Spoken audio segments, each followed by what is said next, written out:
All right, thank you to the Board of Alders for allowing me to submit this to this workshop. Alders Magnus College's plans to bring our students back safely to campus for the spring term. Alders Magnus College's residential students began to return to campus on January 21st.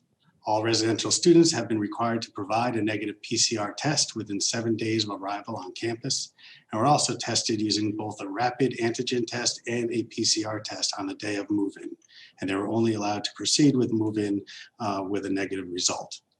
All residential students are in a 7-day on-campus quarantine and will be tested again using a PCR test to be before they are allowed to leave quarantine. Classes began on January 25th, but using a fully online delivery only.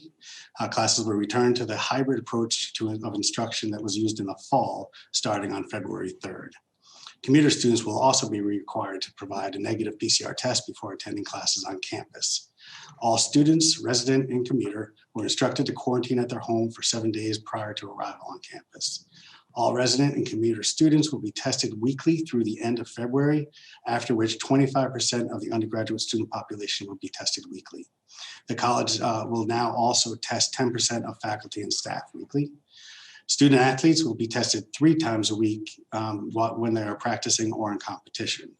The college has created a student compact, a pledge for every student to uphold to help keep the greater community safe. The compact is an extension of our code of conduct. All students are required to sign the compact before returning to campus. All students must also sign an agreement of expectations related to COVID-19, and if they are not aligning with these expectations, their behavior can be handled through our conduct process. Students must wear a mask anytime they're outside of their room.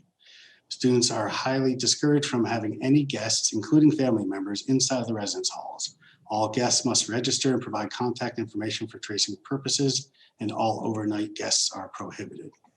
All college facilities are closed to the external community currently. To help prevent the spread of COVID-19, all members of the college community are required to daily complete a self-screening and self-report any symptoms using our Campus Clear app. The spring semester will continue with no breaks except for Good Friday through the end of the term on May 10th, 2021. Thank you.